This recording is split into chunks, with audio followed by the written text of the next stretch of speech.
آج کی اس نشست میں آپ حضرات کی خدمت میں سیدنا عثمان بن عفان بن ابی العاص بن امیہ بن عبد شمس بن عبد مناف کا تذکرہ کروں گا، اس لیے کہ آپ حضرات جانتے ہیں کہ عید الاضحیٰ کی قربانی کے بعد مسلمانوں نے جو سب سے بڑی قربانی دی وہ سیدنا عثمان غنی رضی اللہ عنہ کی قربانی دی کہ انتہائی مظلومانہ انداز میں انتہائی دردناک شہادت کا سانحہ 18 ذی الحجہ کو پیش آیا۔ اس لیے آج کی نشست میں قرآن و حدیث کی روشنی میں ان کے چند فضائل کا اور ان کی سیرت کا تذکرہ کروں گا۔ اللہ جل جلالہ سے دعا ہے کہ وہ مجھے قرآن و سنت کی روشنی میں بات کرنے کی توفیق عطا فرمائے۔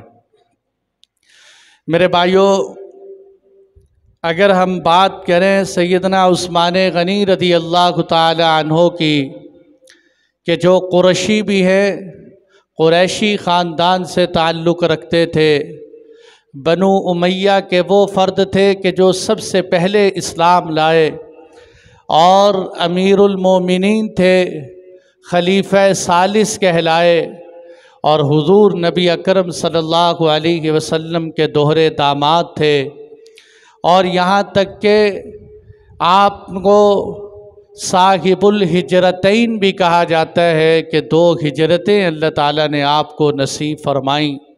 پہلی ہجرت حبشہ کی طرف کی، دوسری ہجرت مدینہ المنورہ کی طرف کی۔ جس وقت آپ نے اسلام قبول کیا 34 سال کے کڑیل نوجوان تھے، اس لیے کہ واقعہ فیل کے ہاتھی کا جو واقعہ پیش آیا تھا اس کے 6 سال بعد حضرت عثمان غنی رضی اللہ عنہ پیدا ہوئے، تو 34 سال کے نوجوان جس وقت آپ صلی اللہ علیہ وسلم کی دعوت کو قبول کیا اور اسلام میں داخل ہوئے، سابقین اولین کی فہرست میں آپ کا شمار ہوا، اور قرآن کہتے ہیں والسابقون الاولون من المہاجرین والانصار والذین اتبعوہم بإحسان رضی اللہ عنہم ورضوا عنہ، کہ قرآن کہتے ہیں جو ہجرت کرنے والے مہاجرین اور انصار ان میں جو سبقت اول لے جانے والے ہیں، اور اسی طرح صحابہ میں جو بعد میں آنے والے ہیں، ان سب کے سب سے اللہ راضی ہو گیا، اور وہ اللہ سے راضی ہو گئے تو آپ سابقین اولین میں بھی آپ کا شمار ہوتا ہے۔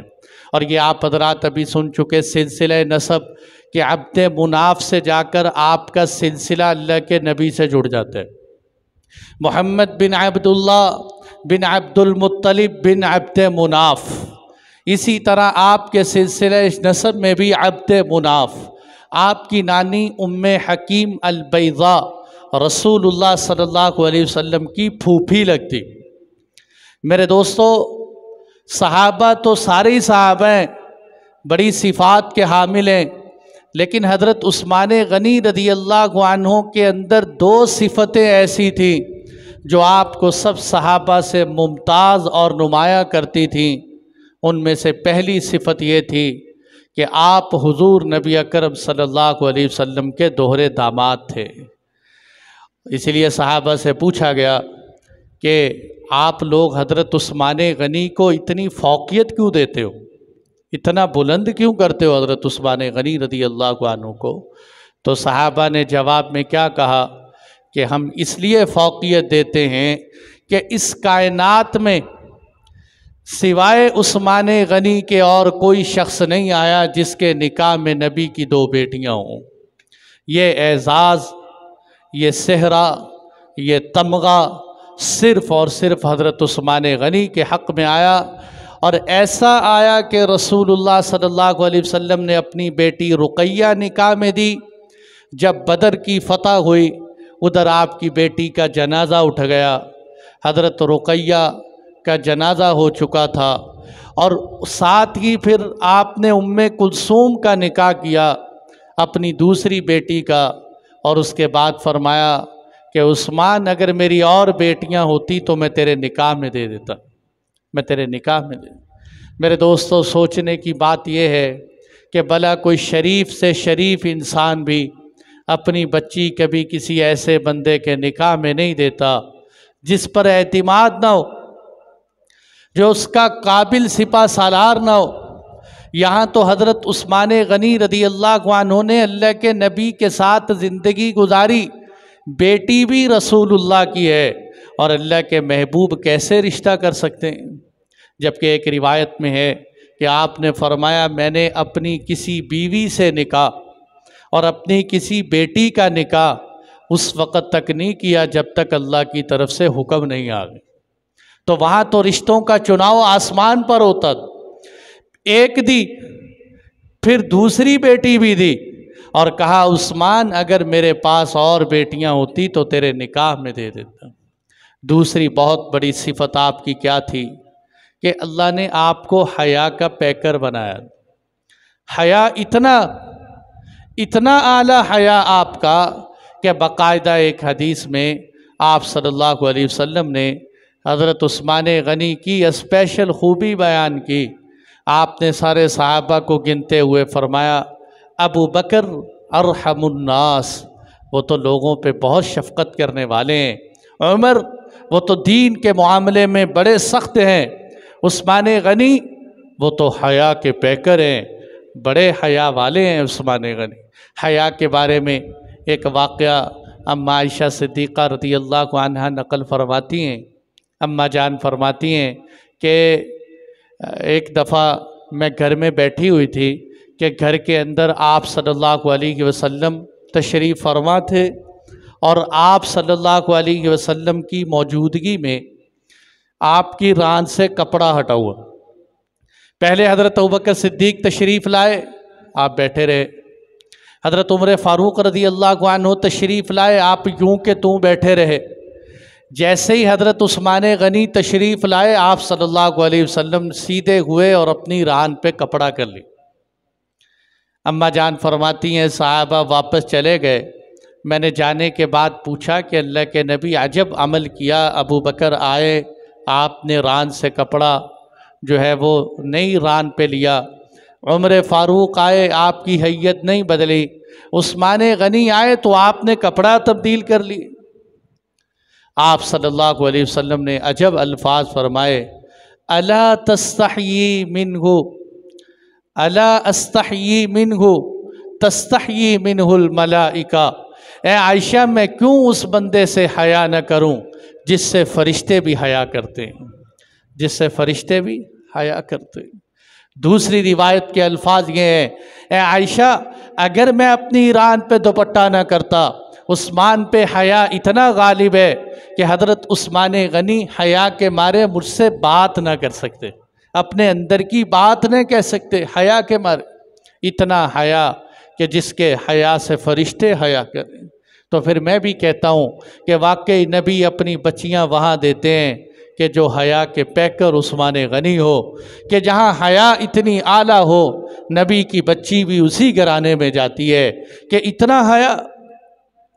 خود فرماتے ہیں کہ اس حیا کی وجہ سے میں نے کبھی بھی بند کمروں کے اندر، بند غسل خانے کے اندر کبھی ننگے ہو کر غسل نہیں کیا، ہمیشہ پاجامہ پہن کر غسل کرتا تھا، حالانکہ بند غسل خانہ ہوتا تھا، لیکن بند غسل خانے کے اندر پاجامہ اترنے کو حیا کے خلاف سمجھتے تھے۔ کتنا بڑا حیا! اس لیے آپ کی حیا کی اسپیشل اللہ کے نبی صلی اللہ علیہ وسلم نے تعریفیں کی۔ دو صفتیں یہ بڑی نمایاں صفات تھیں حضرت عثمان غنی رضی اللہ عنہ کے اندر۔ اور عجیب بات یہ ہے کہ اسلام قبول کرنے کی حالت میں مالدار تھے، کوئی غریب آدمی نہیں تھے، بڑے تاجر گھرانے کے تھے، ابا جان فوت ہو گئے تھے، بڑی مال و دولت، بڑی ثروت، غلط کہتے ہیں بیچارے وہ لوگ جو یہ سمجھتے ہیں کہ صحابہ آئے اس لیے تھے کہ وہ تخت حاصل کرنا چاہتے تھے، وہ اللہ کے نبی کی گدی حاصل کرنا چاہتے تھے، وہ مال و دولت کے وارث بننا چاہتے تھے۔ نہیں، اللہ کی قسم ان کی تاریخ اٹھا کے دیکھو، یہ لوگ جب اسلام میں آئے تو سونے کے بہت بڑی دکانیں، بہت بڑا مال ان لوگوں کے پاس، لیکن جب اسلام میں آئے تو فقر و فاقے کی زندگی گزار رہے ہیں۔ اللہ کے نبی کے پاس بھوکے پیاسے ہو کے زندگی گزار رہے ہیں۔ نبی سے محبت کرنا اتنی آسان نہیں تھی۔ آپ خود فرمایا کرتے تھے کہ اگر مجھ سے محبت کرتے ہو تو تیار ہو جاؤ، فاقہ آنے والا ہے۔ نبی کے گھرانے میں اگر یہ یاری لگانی تھی تو کیسر و کسرا سے لگاتے۔ اللہ کے نبی سے دوستی لگائی کہ اپنا سب کچھ اسلام پر لوٹائیں۔ اس لیے حضرت عثمان غنی رضی اللہ عنہ نے جب اسلام قبول کیا تو میرے دوستو اپنا مال بہایا بے دریغ اسلام پر۔ کتنا مال بہایا اسلام پر کہ غزوہ تبوک آ گیا، جس کو جیش العسرہ، تنگی کا لشکر کہا جاتا ہے، کہ اس میں صحابہ کے پاس ساز و سامان بہت کم۔ آپ صلی اللہ علیہ وسلم نے فرمایا بھئی کون جو ہے اس لشکر کو تیار کرے گا، کون ساز و سامان دے گا؟ حضرت عثمان غنی رضی اللہ عنہ 300 گھوڑے سامان کے لدے لدائے لا کر فرمایا اے اللہ کے نبی یہ میری طرف سے حاضر، یہ لے دے۔ اور پھر کیا فرمایا؟ 1000 دینار لا کے میرے نبی کی گود میں رکھا۔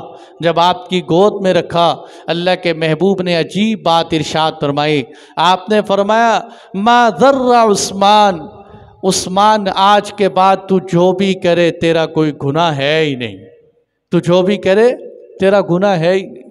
لوٹا دیا اپنا سارا کچھ اللہ کی راہ کے اندر کہ دین اسلام کو قبول کر لیں۔ ایک دفعہ دیکھو نا، یہ مساجد ہے، مسجد میں کوئی تھوڑا سا کام کروا دے کتنی دعائیں نکلتی کہ اللہ کے گھر کا کام کروائے۔ آپ صلی اللہ علیہ وسلم بیٹھے ہوئے، مسجد نبوی چھوٹی سی مسجد، آپ نے فرمایا کون میری اس مسجد کو وسیع کرے گا؟ جو میری اس مسجد کو وسیع کرے گا اللہ اس کا گھر جنت میں بنائے۔ حضرت عثمان غنی رضی اللہ عنہ اٹھے اور جا کر اسی وقت پڑوسی سے جا کر جگہ کا سودا کیا، اور سودا کرنے کے بعد آ کر اللہ کے نبی کو بتایا اے اللہ کے نبی آپ کا عثمان سودا کر آیا ہے، میں آپ کی مسجد نبوی کی توسیع کرواؤں۔ اپنا مال پیش کر دیا اور یوں کر کے مسجد نبوی کی توسیع میں اپنا حصہ ڈلوایا۔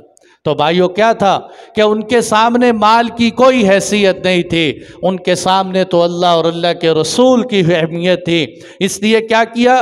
اپنا مال پیش کر دی۔ اور آپ حضرات سنتے ہی رہتے ہیں کہ جب مدینہ المنورہ تشریف لے گئے تو وہاں میٹھے پانی کا کوئی بندوبست نہیں۔ ایک بیر روما تھا، یہودی کا کنواں تھا، اور وہ ظالم کسی کو پانی نہیں پینے دیتا۔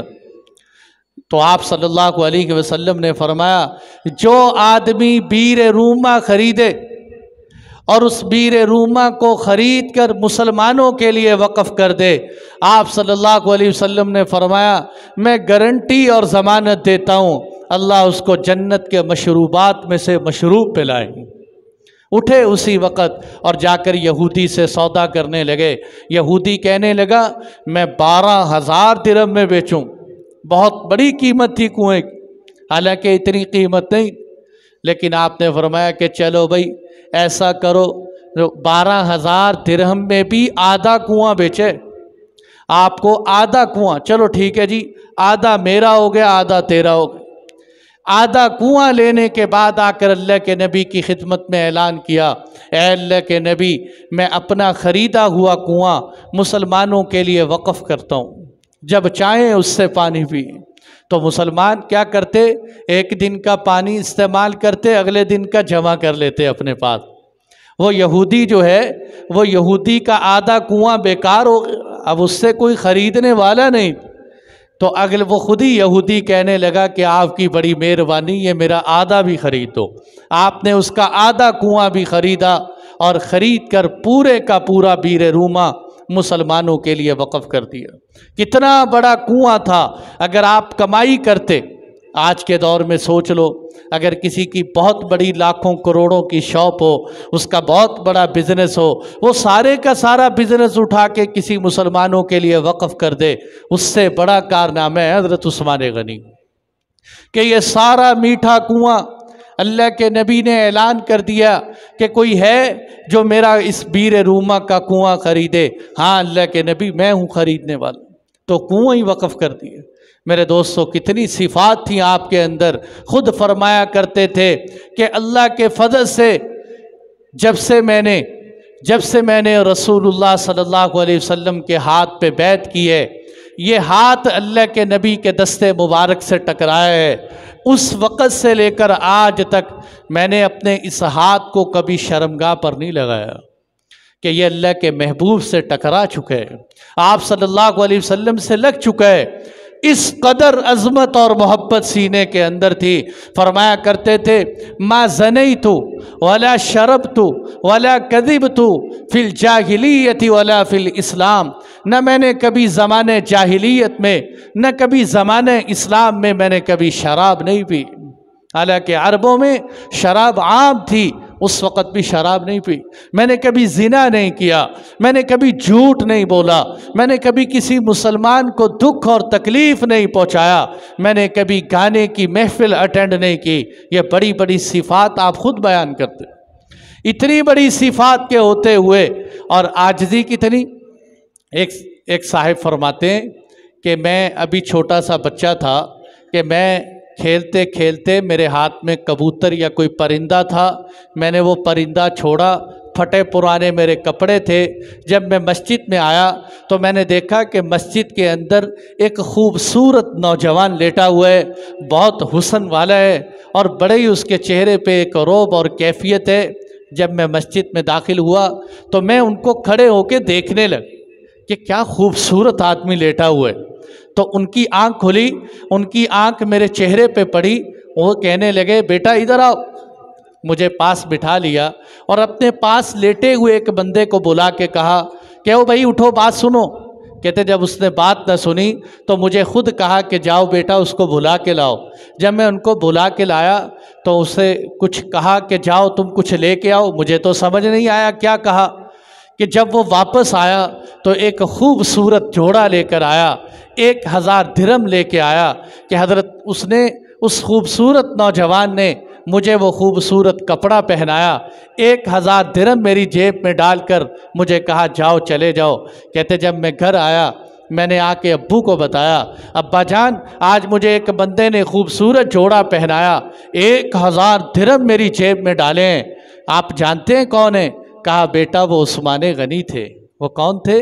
وہ عثمان غنی تھے جو مسجد کے اندر ایک چھوٹا سا ٹکڑا اینٹ کا رکھ کے سوئے ہوئے تھے، کہ جن کو اللہ نے اتنی مالیت دی، اتنا زیادہ دیا، خود اینٹ کے ٹکڑے رکھ کے سوئے ہوئے ہیں، لیکن امت کو سیراب کر رہے ہیں، امت کو دے رہے کہ آپ صلی اللہ علیہ وسلم کی امت میں کوئی پیاسا نہ رہے، ہر ایک کو پہنچ جائے۔ آپ کے دور میں اللہ نے مالیت کی اتنی فراوانی کی، آپ ہر ایک کو نوازتے، جو ملے اس کو دے، جو ملے اس کو دے، جو ملے اس کو دے۔ اسی لیے آپ صلی اللہ علیہ وسلم نے اتنے بڑے بڑے فضائل ایسے نہیں فرمائے۔ ایک دفعہ اللہ کے نبی احد پہاڑ پہ کھڑے ہو، احد پہاڑ جو ہے نا یہ ایسا پہاڑ ہے کہ اللہ کے نبی فرماتے ہیں احد مجھ سے محبت کرتے ہیں، میں احد سے محبت کرتا ہوں۔ اس لیے جب احد پہاڑ دیکھنے جاؤ نا، عمرے پہ جاؤ، سوچا کرو یہ احد ہے۔ صحابہ فرماتے ہیں جب احد پہاڑ آتا اللہ کے نبی سواری تیز کر دیتے دوڑاتے ہوئے کہ احد قریب آ گئے، احد سے محبت کرتے تھے اور فرمایا کرتے تھے احد مجھ سے محبت کرتے ہے، میں احد سے محبت کرتا ہوں۔ اس احد پہاڑ پہ اللہ کے محبوب کھڑے، ساتھ حضرت ابو بکر کھڑے، ساتھ حضرت عمر فاروق کھڑے، حضرت عثمان غنی کھڑے، پہاڑ ہلا، آپ صلی اللہ علیہ وسلم نے پاؤں مارا، راوی کہتے ہیں مجھے گمان ہے کہ اللہ کے نبی نے پاؤں مارا، پاؤں مار کر کہا اسکن یا احد، اے پہاڑ ٹھہر جا، فَإِنَّ عَلَيْكَ نَبِيٌّ وَصِدِّيقٌ وَشَهِيدان، اے احد پہاڑ تو کیوں ہلتا ہے؟ تیرے اوپر تو ایک نبی موجود ہے، ایک صدیق اکبر موجود ہے، 2 شہید ہونے والے موجود۔ ابھی شہداء کب انہیں اللہ کے نبی اپنی زندگی میں بتا رہے ہیں کہ ابو بکر صدیق ہے، یعنی یہ ان کو شہادت نہیں ہوگی، فوت ہوں گے، عمر بھی شہید ہوگا، عثمان بھی شہید ہوگا۔ میرے نبی نے یہ خبر اس وقت سنائی کہ تیرے اوپر ایک نبی موجود ہے، ایک صدیق موجود ہے، 2 شہداء موجود ہیں۔ احد پہاڑ ٹھہر گئے، رک گئے۔ یہ مقام تھا اللہ نے ان لوگوں کو عطا فرمایا۔ کتنے فضائل کی حاملیت۔ حضرت ایک صحابی فرماتے ہیں، حضرت ابو موسیٰ اشعری، کہ میں اللہ کے نبی کے ساتھ میں نے نیت کی کہ آج کا دن میں اللہ کے نبی کے ساتھ گزاروں۔ آپ صلی اللہ علیہ وسلم کے ساتھ گیا، باغ تھا، باغ کے اندر بیٹھے ہوئے ہم جو ہے وہ لگے رہے کافی دیر تک۔ اسی باغ کے اندر جب میں اللہ کے نبی کے پاس بیٹھا، آپ نے فرمایا باغ کی باڑ کا دروازہ بند کر دو، اس وقت جو بھی آئے مجھ سے اجازت دے کے اندر آئے۔ دروازے پہ دستک ہوئی، کون؟ میں ابو بکر ہوں۔ اچھا، میں اللہ کے نبی سے اجازت دے کے آیا، جا کر اجازت دی، اے اللہ کے نبی ابو بکر آئے۔ آپ صلی اللہ علیہ وسلم نے فرمایا اِذن لہو وبشرہ بالجنہ، ابو بکر کو آنے کی اجازت دو اور ساتھ خوشخبری سنا دو کہ ابو بکر تو جنتی، ابو بکر تو کیا جنتی۔ اور بھائیو، جن کو اللہ کے نبی کی زبان سے جنتی ہونے کی بشارت ملے، بلا لسان نبوت بھی غلط ہو سکتی ہے، بلا اللہ کے نبی کے فرامین بھی بدل سکتے ہیں، تمہاری تاریخ اللہ کی قسم جھوٹی ہو سکتی ہے، میرے نبی کا فرمان ہل نہیں سکتا، زمین و آسمان کا نظام بدل سکتا ہے، یہ پہاڑ ہل سکتے ہیں، یہ زمین ریزہ ریزہ ہو سکتی ہے، تیرے محبوب کا فرمان جھوٹا نہیں ہو سکتا کہ ابو بکر آ جاؤ، ابو بکر، اور ساتھ کہہ دو کہ ابو بکر تو جنتی۔ تھوڑی دیر بعد پھر دستک ہوئی، کون؟ عمر فاروق ہوں۔ اچھا، میں اجازت دے کے آیا، اللہ کے نبی عمر آئے، آپ نے فرمایا آنے دو عمر کو، عمر کو بھی جنت کی خوشخبری سناؤ کہ عمر تو جنتی ہے۔ تیسری دفعہ پھر دستک ہوئی، کون؟ میں عثمان غنی ہوں۔ اچھا، میں اجازت دے کے آتا ہوں۔ اللہ کے نبی عثمان تشریف لائے، آپ صلی اللہ علیہ وسلم نے کیا فرمایا؟ اجازت دو اور ساتھ عثمان سے کہہ دو کہ تو جنتی ہے، لیکن ساتھ عثمان سے یہ بھی کہہ دو کہ عثمان تیرے اوپر بڑی مصیبتیں آئیں، عثمان تیرے اوپر بڑی مصیبتیں آئیں۔ یہ اللہ کے نبی صلی اللہ علیہ وسلم نے جیسا فرمایا ویسا ہی ہوا، ویسے ہی تاریخ نے اپنا باب دہرایا۔ اب تو وقت کی قلت ہے، انشاءاللہ اگلے جمعے میں آپ کو شہادت عثمان غنی جو ہے پوری تفصیل کے ساتھ دردناک قصہ سناؤں گا۔ اللہ کے نبی نے فرما دیا تھا عثمان تو جنتی ہے، لیکن تیرے اوپر مصیبتیں آئیں گی، تمہارے اوپر بلائیں آئیں گی۔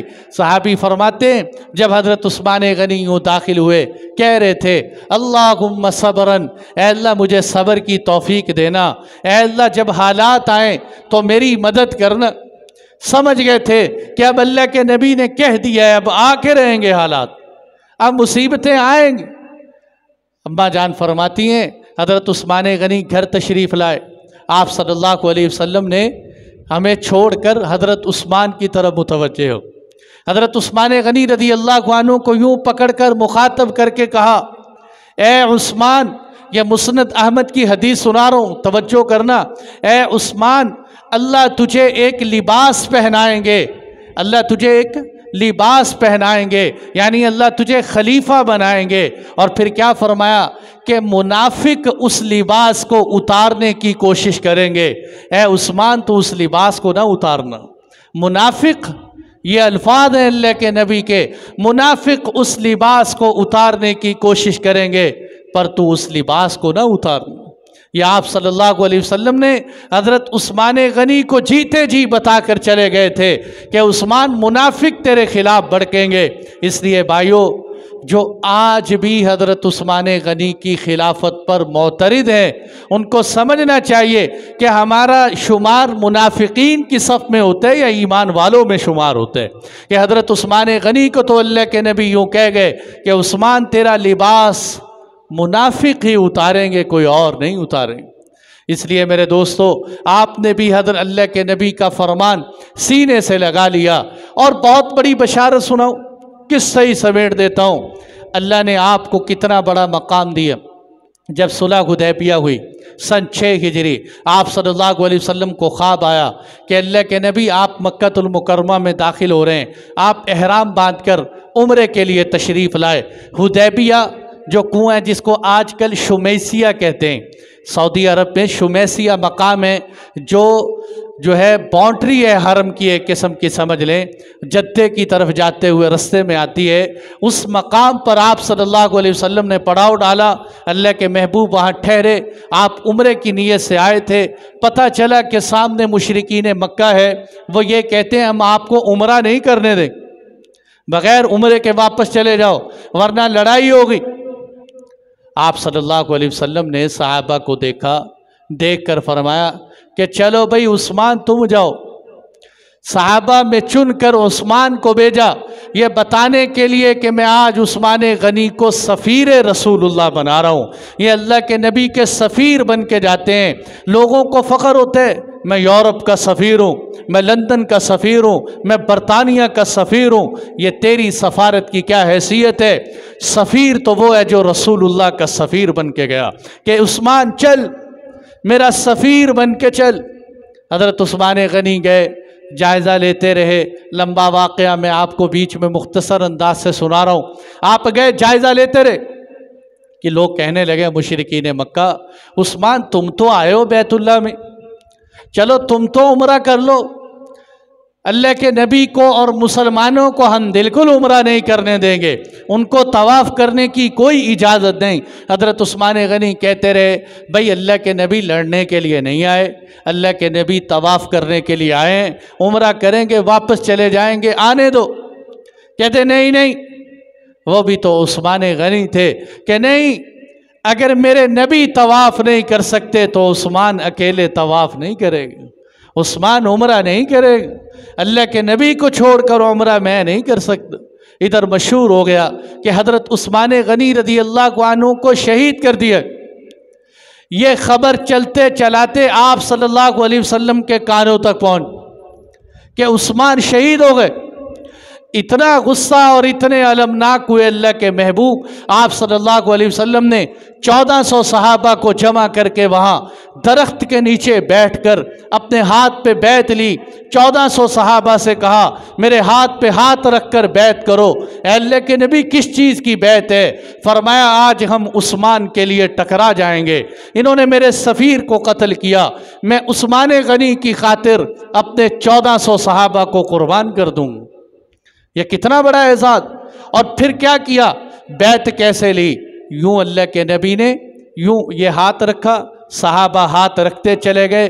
جب صحابہ کے ہاتھ اکٹھے ہوئے، اللہ کے محبوب نے یوں اپنا ہاتھ رکھا اور رکھ کر فرمایا کہ یہ ہاتھ عثمان غنی کا ہاتھ ہے، یہ ہاتھ عثمان غنی کا ہاتھ ہے، جن کو اللہ کے نبی نے اپنے دست مبارک کو عثمان کا دست کہا، اپنا ہاتھ کہا، اور اسی ہاتھ کا تذکرہ قرآن نے کیا۔ لقد رضی اللہ عن المؤمنین اذ یبایعونک تحت الشجرہ، اللہ ان ایمان والوں سے، اللہ ان 1400 صحابہ سے راضی ہو گیا کہ جنہوں نے ایک درخت کے نیچے بیٹھ کر بیعت کی تھی۔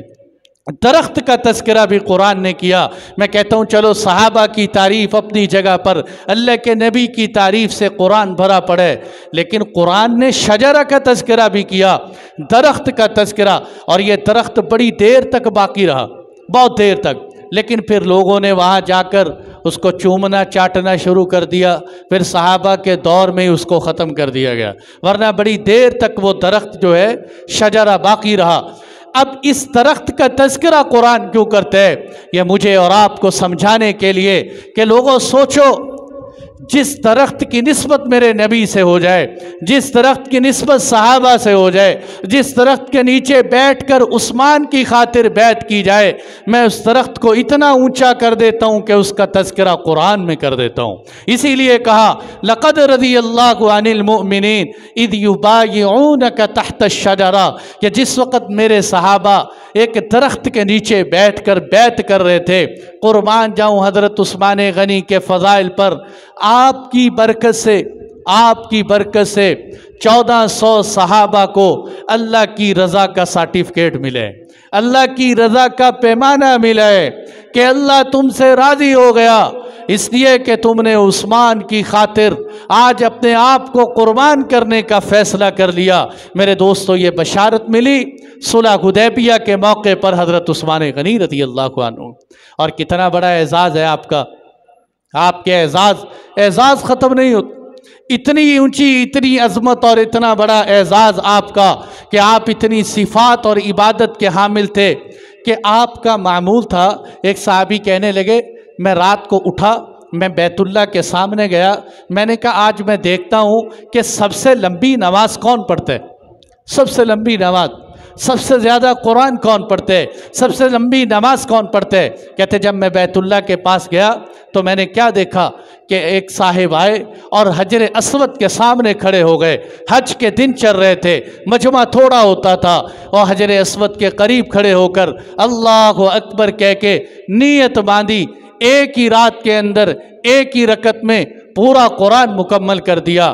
جب میں نے دیکھا تو وہ عثمان غنی تھے، ایک ہی رات میں ایک ہی رکعت میں پورا قرآن ختم کر دیا۔ یہاں تراویح میں ایک سپارہ نہیں سنا جاتا، 20 رکعت نفل کے اندر ایک سپارہ مشکل ہو جاتا ہے، لیکن جن کو ذوق تھا، جن کا شوق تھا، جن کو قرآن سے محبت تھی، ایک ہی رات کے اندر ایک رکعت میں قرآن کی تلاوت کرتے تھے۔ خود فرمایا کرتے تھے کہ جب تک، یہ جملہ یاد رکھنا، میرے اور آپ کے لیے بھی یہ جملہ ہے، فرمایا کرتے تھے کہ اگر دل میں ایمان ہو، دل میں ایمان ہو تو انسان قرآن پڑھنے سے کبھی تھکتا نہیں، اگر دل میں ایمان ہو تو انسان قرآن پڑھنے سے تھکتا نہیں۔ اور فرمایا کرتے تھے کہ اللہ کی قسم مجھے تو اس وقت تک چین نہیں آتا جب تک میں دن بھر میں قرآن نہ کھول لوں، جب تک میں دن بھر میں قرآن نہ پڑھ لوں۔ میرے دوستو، میرے اور آپ میں سے کتنے ایسے ہیں جنہوں نے سالہ سال قرآن ہی نہیں کھولا؟ ہمارے گھروں میں کتنے قرآن ہیں؟ میرے پاس فیس بک کا ٹائم ہے، واٹس اپ کا ٹائم ہے، یوٹیوب سوشل میڈیا کا ٹائم ہے، میرے پاس دوستوں کو ٹائم ہے، میرے پاس گھر والوں کا ٹائم ہے۔ کبھی محفل میں، کبھی مجلس میں، کبھی بڑے بڑے اسکالروں کو سنا ہو، اسکالر یہ تو کہتے ہیں اپنے بیوی بچوں کو ٹائم دو، ٹھیک ہے دینا چاہیے، ہم بھی کہتے ہیں۔ کبھی سنا ہو اور مسلمانوں قرآن کو بھی ٹائم دو، اس کا بھی وقت نکالو۔ تم تو اپنے بچوں کو بھی عربی پڑھنے کے لیے بھیجتے ہو، ایک فرضی سمجھ کر سکول حاضری لگے تو بچہ عربی پڑھنے جاتا ہے، جس دن سکول سے چھٹی عربی سے چھٹی، سکول پڑھنے جائے بچہ وہ سج بج کے جاتا ہے، عربی پڑھنے جائے پھٹے پرانے کپڑوں سے بھیج دیتے ہیں، ٹوپی اس کی سیدھی نہیں ہوتی، قرآن ہی پڑھنے۔ کہ جن کے دل میں قرآن کی عظمت تھی، موت آئی شہادت کی، شہادت سنیں گے، عظمت دل میں قرآن کی تھی، جب شہادت آئی ہے تو خون بھی قرآن پہ گرے، شہادت بھی قرآن پڑھتے ہوئے آئی ہے۔ اس لیے فرمایا کرتے تھے قرآن پڑھنے سے جی نہیں بھرتا، جی میں آتے۔ جب آپ کو شہید ہوا نا، جو شہید کر دیا گیا، حضرت حسان بن ثابت کہنے لگے اور ظالمو تم نے ایسے شخص کو شہید کر دیا، تم نے چاشت کے وقت میں ایسی ہستی کو شہید کیا کہ جو ساری ساری رات قرآن پڑھتے تھے، جن کے چہرے کے اوپر سجدے کے نشانات نظر آتے تھے، تم نے آج اسی ہستی کو شہید کر دیا۔ کتنی بڑی شہادت پیش آئی، اسی بیر روما کا خریدا ہوا کنواں جو آپ نے جو خرید کر مسلمانوں کے لیے وقف کیا، اسی کنویں سے 40 دن تک پانی نہیں پینے دیے، پانی بند کر دیا گیا۔ اور اسی گھر میں جب آپ کو شہید کرنے کے لیے آگے بڑھے، آخری بات کر کے بات سمیٹتے ہیں، شہید کرنے کے لیے آگے بڑھے، آپ کی بیوی نائلہ آگے آئی، کہنے لگی میں تمہیں ایک بات بتاتی ہوں، باقی تمہاری مرضی ہے، تم جو مرضی کرنا، کہ تم ان کو چھوڑ دو یا تم ان کو شہید کر دو، لیکن تمہیں ایک بات بتاتی ہوں کہ یہ میرے شوہر عثمان غنی ہیں۔ عام طور پہ دنیا کہتی ہے کہ بیوی کبھی شوہر کی بزرگی کو تسلیم نہیں کرتی، میں کہتا ہوں آؤ تمہیں رسول اللہ دکھاؤں، اللہ کے نبی۔ ایک یہ میری بات نہیں، ایک بہت بڑا انگریز سائنسدان کہتے ہیں، وہ کہتے ہیں دنیا کے اندر، یہ بات توجہ سے سننا، دنیا میں جو جتنا کسی کے قریب ہوتا ہے اس کی نظر میں انسان کبھی ہیرو نہیں بن سکتا، دوست کی نظر میں ہیرو نہیں ہو سکتا، بیوی کی نظر میں ہیرو نہیں ہو سکتا، ماں باپ کی نظر میں وہی رہے گا، ہیرو نہیں بنے، جتنا مرضی ترقی کر جائے۔ لیکن وہ انگریز کہتے ہیں کہ جب میں نے مسلمانوں کے نبی کی داستان پڑھی ہے تو میں نے دیکھا کہ جو جتنا نبی کے قریب تھا اتنا ہی شہدائی تھا، اتنا فدائی تھا۔ اللہ کے نبی کی بیویوں کو دیکھیں، آپ کے تذکرے سنیں، آپ کے صحابہ کے تذکرے سنیں، ایک ایک آپ پر فدا تھا۔ حضرت عثمان غنی کی بیوی کی بات سنا رہا ہوں کہ کہنے لگی، جو حضرت عثمان کے سب سے زیادہ قریب تھیں، کہنے لگی ایک بات بتاتی ہوں، مرضی ہے تمہاری قتل کر دینا یا میرے محبوب کو چھوڑ دینا۔ کہ حضرت عثمان غنی تو وہ ہیں جو ساری ساری رات قرآن پڑھتے رہتے ہیں، جو ساری ساری رات قرآن پڑھتے رہتے ہیں۔ اور ظالموں، اتنی رات بھر قرآن پڑھنے والے کو شہید نہ کرو، شہید نہ کرو، چھوڑ دو ان کو۔ تو میرے دوستو، یہ ہے وہ حضرت عثمان غنی رضی اللہ تعالی عنہ جن کا مختصر تذکرہ، جن کے مختصر فضائل الحمدللہ میں نے آپ کو تمام کے تمام قرآن و حدیث سے سنائے، باہر سے ایک بھی نہیں، کوئی بلا حوالہ بات نہیں، سب باتیں حوالے کے ساتھ موجود ہیں۔ یہ سب فضائل کو دیکھتے ہوئے اب دل پہ ہاتھ رکھ کے ٹھنڈی سی بات سننی ہے، بات گرم ہے، ٹھنڈے انداز سے سننی ہے۔ بات کیا ہے کہ اتنے فضائل قرآن سے سنائے، اتنے فضائل حدیث سے سنائے، اتنی بڑی شخصیت جس کو اللہ کے نبی اپنی 2 بیٹیاں دیں، اور ساتھ یہ کہیں کہ عثمان اگر اور بیٹیاں ہوتی میں تیرے نکاح میں دے دیتا۔ بتاؤ بلا اس ہستی کو، جس ہستی کو اللہ اتنا بلند و بالا کرے، اس ہستی کو تاریخ کے آئینے میں گالیاں دینا کہاں سے روا ہے؟ اس ہستی کو تاریخ کے آئینے میں برا بلا کہنا یہ کہاں سے روا ہے؟ اس ہستی کو تاریخ کے اوراق پڑھ کر ان کے اوپر کیچڑ اچھالنا، ان کے بارے میں یہ کہنا کہ یہ بدر کے میدان سے پیچھے رہ گئے تھے، یہ احد سے بھاگ گئے تھے، یہ معاذ اللہ ثم معاذ اللہ یہ پیسوں کی طلب اور جاہ و جلال کے لیے آئے تھے۔ میں کہتا ہوں بھائیو، قرآن پہ آؤ، حدیث پہ آؤ، اس طرح کی تاریخ کے گندے اوراق کو گندی ٹوکریوں میں ڈال دو، کیونکہ قرآن سے بڑھ کر کوئی چیز نہیں، حدیث سے بڑھ کر کسی کا کوئی مقام نہیں۔ اللہ کی قسم، اگر تم قرآن پڑھو گے، حدیث پڑھو گے، صحابہ کی عظمت اجاگر ہوتی چلی جائے گی، لیکن اگر تاریخ کے اوراق پڑھو گے، تاریخ لکھنے والے تمہیں صحابہ کے بارے میں تمہارے سینے کو داغدار کر دیں گے، تمہارے سینے کو زخمی کریں گے، تمہارے ذہنوں میں عجیب عجیب اعتراض اٹھائیں گے۔ مجھے بڑی حیرت ہوتی ہے جب کسی نوجوان کے منہ سے صحابہ پہ اعتراضات سنیں، صحابہ کے اوپر اعتراضات کریں۔ بھائیو، قرآن کی روشنی میں ان کو دیکھو۔ حضرت عبداللہ بن عمر بیٹھے ہوئے، ایک عراقی آیا، عراقی آ کے کہنے لگا یہ کون ہے؟ انہوں نے کہا میں عبداللہ بن عمر۔ اچھا، تم عثمان غنی کو جانتے ہو؟ 3 اعتراض کیے حضرت عثمان غنی پر۔ نمبر 1، حضرت عثمان غنی بدر میں جا نہیں سکے، حضرت عثمان غنی احد کے میدان سے پیچھے آ گئے، یہ کیوں آ گئے؟ یہ دوسرا اعتراض۔ نمبر 3 کیا ہے کہ عثمان غنی صلح حدیبیہ کے معاہدے میں شامل نہیں ہو سکے، صلح حدیبیہ جو میں نے سنائی۔ 3 اعتراض کیے، حضرت عبداللہ بن عمر نے بٹھا لی، بیٹھ جاؤ۔ وہ عراقی سے کہا پہلی تیری بات کہ بدر کے میدان میں حضرت عثمان شریک نہیں ہو سکے، اس لیے شریک نہیں ہوئے کہ بدر کے میدان میں جب آپ جانے لگے، آپ صلی اللہ علیہ وسلم کی بیٹی رقیہ جو آپ کی بیوی تھی بیمار ہو گئی، فرمایا عثمان رک جاؤ، میری بیٹی کی تیمارداری کرو، یہاں رہو، تم بدر کے میدان میں نہ جاؤ۔ لیکن اللہ کے نبی جب واپس آئے، رقیہ فوت ہو چکی تھیں، اور آپ نے بدر کے میدان میں جتنا مال غنیمت ملا اس کا ایک حصہ عثمان کو بھی دیا کہ عثمان میری وجہ سے بدر سے پیچھے رہا، میری بیٹی کی وجہ سے پیچھے رہا۔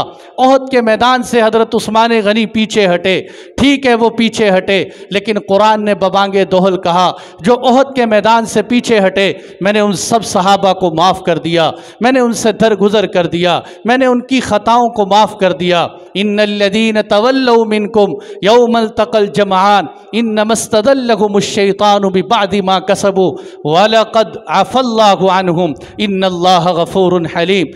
پکی بات ہے، لقد کہا، تحقیق یقینی بات ہے اللہ نے ان سب کو معاف کر دیا۔ تیسری بات تو نے کہی کہ حدیبیہ کے میدان میں حضرت عثمان شریک نہیں ہو سکے۔ سن، حضرت عثمان غنی اگر حدیبیہ میں نہیں جا سکے، وہ خدا کے بندے حدیبیہ کے فضائل ملے ہی عثمان کی وجہ سے، حدیبیہ کی فضیلت ملی عثمان کی وجہ سے ہے کہ مشہور ہو گیا تھا۔ اور حضرت عبداللہ بن عمر نے فرمایا اگر حضرت عثمان غنی وہاں خود ہوتے تو اپنا ہاتھ رکھتے، عثمان کو وہ فضیلت نہ ملتی جو اللہ کے نبی نے اپنا ہاتھ رکھا ہے، تو عثمان پہ اعتراض کرتے۔ یہ تو حضرت عثمان غنی کے فضائل ہیں۔ اور مسند احمد میں موجود ہے، اما جان عائشہ صدیقہ رضی اللہ عنہ کو کسی نے لکھ کے بھیجی، خط لکھ کے بھیجی کہ آپ کیا کہتے ہیں، لوگ تو عثمان غنی پر اعتراضات کرتے ہیں۔ اما جان عائشہ رضی اللہ عنہ کے الفاظ سنا رہا ہوں، میرے نہیں۔ فرمایا اس شخص پہ اللہ کی لعنت برسے جو رسول اللہ کے صحابہ پہ لعنت کرتا ہو۔ یہ الفاظ ہیں اما عائشہ صدیقہ رضی اللہ عنہ کے، اس شخص پہ اللہ کی لعنت ہو جو رسول اللہ کے صحابہ پہ لعنت کرتا ہو۔